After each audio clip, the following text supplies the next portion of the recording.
नमस्कार, मैं हूं आपके साथ नीलोफर अंसारी और आप देख रहे हैं कौशाम्बी वॉइस। आइए नजर डालते हैं आज की बड़ी खबर पर। कौशाम्बी जिले के कोतवाली मंझनपुर क्षेत्र के पाल चौराहा के समीप से 4 दिन पूर्व लापता हुए नाबालिग किशोर के मामले में परिजनों ने स्थानीय शराब ठेके के सेल्समैन धीरज शुक्ला पर अपहरण का गंभीर आरोप लगाया। परिजनों का दावा है कि किशोर को आरोपी ने गायब कर दिया है, जिसके बाद से वह घर नहीं लौटा। परिजनों ने थाना पुलिस पर लापरवाही का आरोप लगाते हुए कहा कि घटना की सूचना देने के बावजूद अब तक प्राथमिकी दर्ज नहीं की गई। पुलिस की निष्क्रियता से क्षुब्ध परिजनों ने प्रशासनिक अधिकारियों से हस्तक्षेप की भी मांग की है। बताया जा रहा है कि आरोपी धीरज शुक्ला पर पूर्व में भी पीड़िता के साथ छेड़छाड़ जैसे संगीन आरोप लग चुके हैं। बावजूद उसके विरुद्ध कोई ठोस कार्रवाई नहीं की गई, जिससे स्थानीय लोगों में आक्रोश व्याप्त है। किशोर के गायब होने के बाद क्षेत्र में दहशत का माहौल है। परिजन बच्चे की सुरक्षित वापसी की गुहार लगाते हुए न्याय की मांग कर रही हैं। मामले को लेकर स्थानीय प्रशासन और पुलिस पर गंभीर सवाल खड़े हो रहे हैं। पीड़िता को धीरज शुक्ला के सहयोगी कई लोग धमकी भी दे चुके हैं। पीड़िता के निवास के ऊपर शराब का ठेका चलता है और सेल्समैन शराब पीकर कई बार लड़की से छेड़खानी कर चुका है, जिसकी शिकायत पीड़िता ने थाने में भी की है। यही वजह है कि दबंग पुलिस की ढुलमुल कार्यप्रणाली से इस घटना को अंजाम दिया गया। पीड़ित एसपी से शिकायत कर न्याय की गुहार लगाई है। जनपद के कोतवाली मंझनपुर क्षेत्र के बगल में एक शराब के ठेके के बगल में रह रहे एक परिजन का आरोप है, उसका लड़का 4 दिनों से बगल का जो सेल्समैन है उसने गायब कर दिया है और उसकी अभी तक रिपोर्ट नहीं दर्ज हुई है।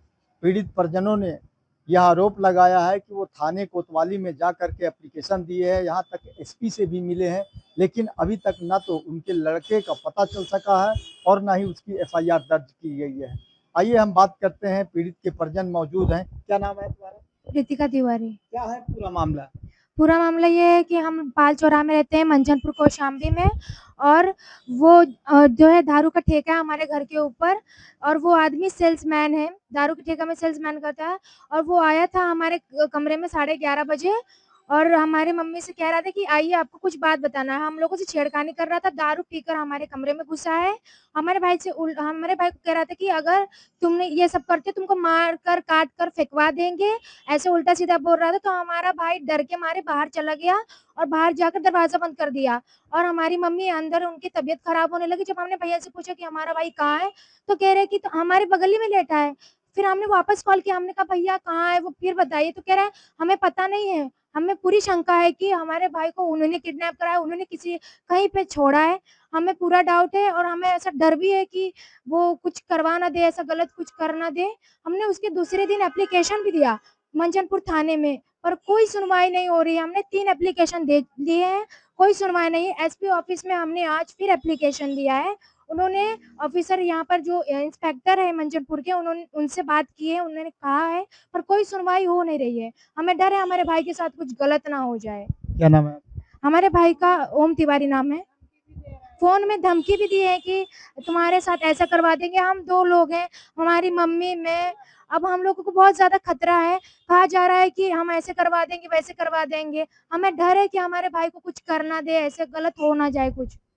ये बात कर रही थी ओम तिवारी की जो बहन है, जिन्होंने बताया कि इनके साथ छेड़खानी भी किया है। बगल में शराब का जो ठेका है, उस ठेके का वो सेल्समैन है लड़का, जिसने इस तरह की हरकत किया है। अब आइए, इनकी माँ है, क्या कहना है आपका? कहाँ आपके लड़का, कहाँ कितने दिन से गायब है? क्या आपने कार्रवाई किया है अभी तक? क्या यहाँ थाने पे ये किए हैं, कोई सुनाई नहीं हो गई। एप्लीकेशन दिए हैं, कोई सुनाई नहीं हो गई। वही धीरज शुक्ला का ये है। बस मैं यही चाहती है कि मेरा लड़का मिल जाए, मेरे लड़का को कुछ ना हो, बस हो गया। कितने दिन हो गए? 4 दिन हो गया। थाने में आप गई तो थाने में कोई सुनाई नहीं हो गई, कोई सुनवाई नहीं हो रही है। क्या नाम है आपका? रेणु तिवारी। ये बात कर रही थी ओम तिवारी की मां, जो रेणु तिवारी है। आज कई दिन से थाना और एसपी ऑफिस का चक्कर काट रही हैं, लेकिन अभी तक ना तो इनकी एफआईआर दर्ज हुई है और ना ही इनके लड़के का कहीं पता चला है। इनको डर है कि कहीं इनके लड़के के साथ जो धीरज शुक्ला है, सेल्समैन है, कहीं अनहोनी ऐसी घटना को ना अंजाम दे दे। अमरनाथ झा, कौशाम्बी, हिंदी खबर। हाल के लिए इस खबर में इतना ही। देश और दुनिया से जुड़ी हर खबर देखने के लिए हमारे चैनल कौशाम्बी वॉइस को लाइक करें, सब्सक्राइब करें और हाँ, वीडियोस को शेयर करना ना भूलें। नमस्कार।